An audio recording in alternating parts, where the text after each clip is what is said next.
Top Albania Radio, she's on air. Më rikthyer në këtë pjesë të pestë me Armela Hysenin, ish banoren tonë, dhe unë kam një pyetje direkt për ty. Në këtë moment të jetës tënde, çfarë cilësish kërkon ti te një partner? Po, disa rëndon më bëhet kjo pyetja, po nuk e di më të ta them. Nuk e di të ta them sepse kam përshtypjen që është shumë e kimi, thjesht ta bën bam. Njeriu kërkon në momente të ndryshme të jetës gjëra të ndryshme. Kështu që asun nuk e di se çfarë më plotson tani, por diçka që duhet jetë me patjetër është që të më mbështes në karrierë. Nuk duhet të jetë kam përshtypjen personazh publik, sepse kur janë të dy personazh publik, o do jetë njëri, o do jetë tjetri, o do jetë si njëri në karrierë, o do jetë si tjetri. Ky është momenti im, dua të jetë si unë në karrierë, kështu që nuk e di. Ti ke qenë shumë diskrete për jetën tënde personale. Se kjo zgjedhje? Është zgjedhja jotja apo? Sa po ta thash, sepse nuk funksionon që të jemi të dy në karrierë. Në momentin që isha në një lidhje bashkëtese që thash edhe më parë, partneri që kisha ishte shumë xheloz, nuk donte që kisha karrierë me pak fjalë, edhe u desh që të mbyllesha shumë vetvete. Xheloz për suksesin tim. Dhe ajo tënd? drita brenda meje u fik. Jo xheloz për suksesin tim, por xheloz për Instagramin, për televizionin, për çdo gjë. Nuk është se e preferonte shumë si gjë. Si e gjykon veten për atë hap që e ke bërë, domethënë që e ke lënë mas dorë, domethënë këtë pjesën e daljeve televizive, jetës publike gjatë kohës që ke qenë. Domethënë nëse do riktheshe, do bëje sërish një të zgjedhje që do hiqe dorë nga shumë gjëra për një person? Shiko, nëse do rikthesha pas jetë nuk ndryshoja asnjë gjë, sepse çdo gjë të rrit është eksperiencë. Kjo është pak për e sigurt. Por tani e di se çfarë dua, e di që kjo gjëja më mungoi edhe ka ardhur momentin e duhur. Armela, shpresojmë ta gjesh princin tënd të kaltur ashtu si ti e do dhe ta lëm dashurinë pak pas. Dhe ne kemi një pyetje këtu në Shizon Air që e bëjmë tradit për gjithë ish banorët. Atëherë si do ta përshkruaje ti eksperiencën tënde në Big Brother Albania? Ishte shumë Fast and Furious. Po sa ndryshe është Armela jashtë shtëpisë nga ajo që ne kemi pa në ekran? Shumë ndryshe, jam komplet tjetër njeri. Unë jam shumë girls girl, jam shumë e qetë, shumë e dashur. Unë po t'isha aty brenda, siç jam në të vërtetë jashtë, do t'i rria gjithë me do kisha gjetë një tabaka, do t'i rria a do këtë, a do atë. Komplet gjë tjetër. Që në momentin që dole që ishe në studio dallova një ëmbëlsirë. A e mendoje? Sa e mirë që je. Faleminderit. Atje normalisht je pak më në mbrojtje. Unë kam thënë që në fillim që në dhoma e rrëfimit, unë jam futur nga dhoma e rrëfimit dhe unë e thash që do luajmë. Edhe gjatë gjithë kohës e thoya edhe në përshpi, unë do bëj show për publikun, por problemi është ata aty më bën një bllokat. Nuk donin që të më faktorizonin sepse e dinin që e mendoje pak. Absolutisht. Ajo ishte super e dukshme që kur është dhënë klipi im, po të shikoje fytyrat e banorëve, nëse do rikthesh në shtëpi. Do, jo, po mos ishte dhënë për shembull klipi im, mbase do t'rregosha më soft. Po kur ishe në fillim edhe do ndryshonte mbase diçka, do luaja pak koketën në fillim edhe do t'i ngacmoja mbrapa. Po kur ishe në shtëpi e mendoje që do ta lë këtë garë? Kur, jo, s'ka shans. Jam shumë e fortë emocionalisht dhe psikologjikisht për të pasur këtë lloj. Pastaj çka ka qenë diçka që t'ka munguar shumë kur ke qenë në shtëpi? Qenushi dhe mami. Kjo tema më prek mua shumë tek qenushi dhe ne e dim që ti ke një qenush. Një qenë dy mace. Një qenë dy mace. Sa mirë. Sa të mungonte ai gjatë qëndrimit shumë, a? Po ta kishin sjell aty. Çmendori. Shiko, do të njerëzit kjo ja kishte shtyr rrugtimin akoma, ishte po më. Shiko, do të njerëzit kjo çan për qenë. Shiko, është shumë interesante se si banorët, ish banorët e Big Brotherit kur vim këtu te ne fillojnë çajin. Me vërtet. Ogota. Dhe si në çau një afara. Le të ndalojmë që është shumë normale. Për ç'a çau? Për Ilirin. A të ndalojmë pak këtu të lutem. Mes këtyre emocioneve kaq të bukura, çfarë mesazhi ti ju jep njerëzve të rinjve që na dëgjojnë për marrëdhëniet e tyre me kafshët? Ti duan më shumë kafshët absolutisht, edhe sidomos kafshët e rrugëve, sepse ka shumë kafshë ke shtrajtuara dhe më shumë ke shtrajtohen nga njerëzit se sa qenë të rrugëve mes njëri tjetrit. Unë kam shumë raste që i ndjek, mundohem që t'i supportoj. Rasti më i fundit është një qenë që o zoti madh prit. Që e kanë thërë në Durrës. Edhe kur e kam parë, nuk e di, domethënë isha më keq se tani, se tash u preka më shumë për atë timin, që më ka marrë malli se se kam parë që ndjetor. Edhe jam munduar që të shkoj ta ushqej, është në një spital këtu që po e mirëmbajnë, por që jam munduar që të shkoj ta ushqej, t'i blej në një dhurat, në një gjë, e nxjerrë shëtis, dhe po mundojmë t'i gjej një familje, kështu që të gjithë nga pak duhet gjejmë një vend në zemrën tonë. Por këta se janë shumë gjunaf, nuk kanë tjetër njëri, dhe më vjen keq që këtu tek ne, sado që ka liq, asnjëri nuk e respekton dhe nuk i jep zë kësaj gjëje.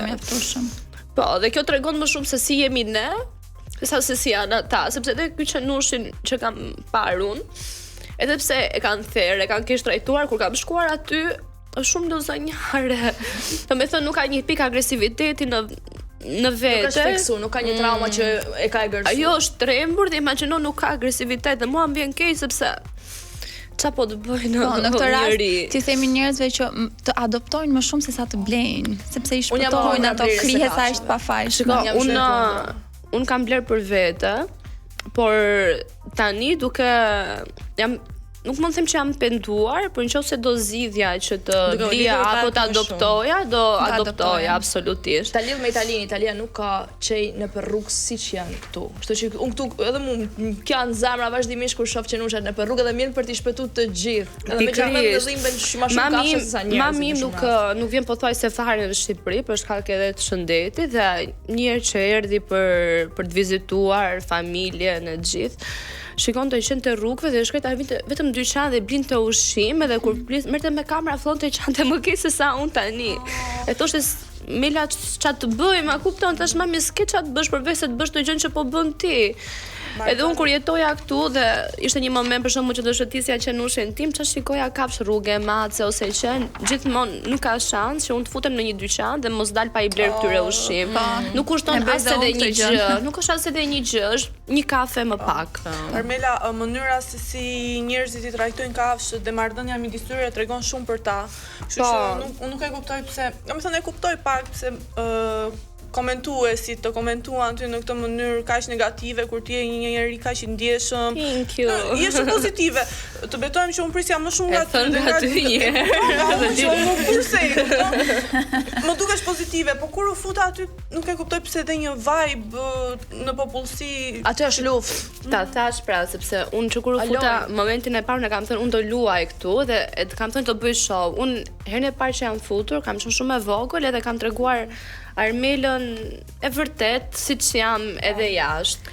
Kam një shësi. Por tani doja të luaja, doja të bëja zoda të bëja antagonisten dhe zoda të isha alter egoja ime. Mendo se kam një qësi reale aty brenda? Ato vërtetojnë kur del jashtë. Aty brenda çdo gjë bëhet dhe për efekt loje. Diçka e fal, diçka nuk e fal. Shikoj Ela shumë e mirë. Unë të doja të kaloja aty brenda shumë të mirë janë. Nuk ta thash për gjitha, ta thash për ju Ela. A ka ndonjë situatë që ti kur kthehesh edhe mendon thua, këtë do e kisha menaxhuar ndryshe kur ke qenë Big Brother? Absolutisht, do kisha ngritur zërin më shumë, se kam shumë dulët kështu. Unë të doja të kaloja dhe kisha shkuar nga mbrapa. Doni zonit mjet në situatë të shkoja nga mbrapa normal. Ti personalisht ngritja e zërit. Po. Do doja të kaloj një tematik shumë pa të rëndësishme, që është ajo e racizmit edhe diskriminimit, sepse në edicionin tim edhe unë pata një epizod të tillë, në të vërtet ishte edhe shumë delikat, sepse unë nuk jam ndje, për shembull, në rastin tim nuk jam ndje kurrë fyer kur jam quajtur sikur kisha një ndekur pak më të errët, sepse ja. Po nuk ofendohesh dot nga njerëzit për cilët nuk ke konsiderat e para. Pavarësisht. Dhe momenti që ti punon me veten tënde nuk të ofendon dot njëri ty. Kjo tregon më shumë për ignorancën e njerëzve. Edhe unë kam fan të gjatë herë, sepse në fund të ditës unë po tisha pjesë e një komuniteti, unë e kam fan se çfarë jam dhe domethënë prej ka vi edhe vlen ajo që tham unë. Kështu që nuk më prek sepse po tisha pjesë do kisha thënë me krenarin më të madhe, sepse ajo do isha prap unë. Po. Edhe ka ndodhur prap një rast tjetër ku Ina i ka thënë Brikenes për pjesën e ngjyrës së lëkurës. Edhe sa kisha bërë një reagim edhe ti që unë të shkruajta. Po. Desha me të pyet edhe pak ti si përballon atë prek, ç'a mendon për këtë gjë? Mua nuk më prekin fare, mua thjesht më vjen keq në 2026 ka akoma diskutime të tilla, është turp, domethënë kjo tregon më shumë për ty që më ofendon mua se sa për mua. Fundja fare Unë e kam ngjyrën super yll. Shumë njerëz për të pasur ngjyrën time bëjnë solare dhe dalin 3 muajt e verës aty duke u djegur në diell, ndërkohë që unë rrini edhe shijoj atë pijen time, nuk ka të bëj fare. Por që ajo që më bezdis është që edhe ndjekësit e Big Brotherit kanë për mos thonë më shumë kanë 2 standarde. Që do me thënë kapen për shembull me mua, pse kam bërë një deklarat për dikës që nuk i pëlqen këtyre, ndërkohë që aty janë dhe 2 të tjerë si puna ime dhe nuk merren me ata, po merren me mua që jam jashtë.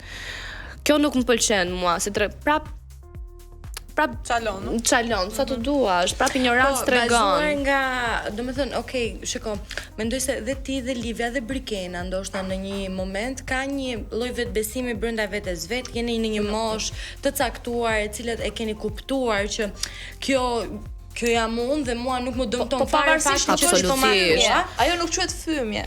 Vetëm ta mbaroj.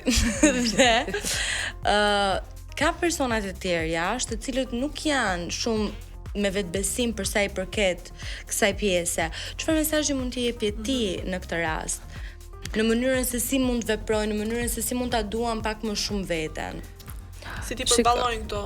Kjo është diçka që vjen që në vegjëli. Do me thënë duhet punon shumë me veten që në vegjëli. Unë jam bullizuar që e vogël, sepse unë kam bërë gjithë shkollimin që mund të bëj një njeri. Këtu apo në jashtë? Këtu. Okej. Kam dashur ta vazhdoj edhe jashtë, po kismet mund ta vazhdoj vitin tjetër, dash zoti për mjeksi. Duke studiuar, duke punuar, domethënë, duke parë, duke bërë. Por kemi një doktoresh edhe këtu. Nice. Që unë kam qeftë që të vazhdoj për mjeksi estetike, prandaj detyrohem që dermatologji po vazhdoj. Brava. Dhe mund të them vetëm punojnë më shumë me veten sepse nuk e kanë në dorë mirëqenien që kanë ata vet askush nga ata që i ofendojnë. Prandaj po them, unë nuk ofendohem dot nga njerëzit që unë nuk kam konsiderat, nuk më ndikojnë fare, domethënë mua përkundrazi mua më vjen të qesh. Thjesht i qeshin në fytyrë dhe të bëjnë sikur s'ka ndodhur asnjë gjë, po ta pëlqejnë veten e tyre më shumë. E njëjta gjë vlen për shembull dhe është si për operacione plastike, bëre buzët, nuk bëre buzët. Po jeti në rregull me veten tënde, nuk të ndikojnë as për ngjyrën e lëkurës, as për operacione, as për asnjë gjë. Mjafton të jesh ti njëri i mirë nga brenda dhe kaq. Do mbyllë këtë tematikë duke thënë që ngjyra nuk cakton askënd edhe asgjë, është e vërtetë. Do kalojmë në një këngë vajza dhe do rikthehemi këtu në studio me Armelin.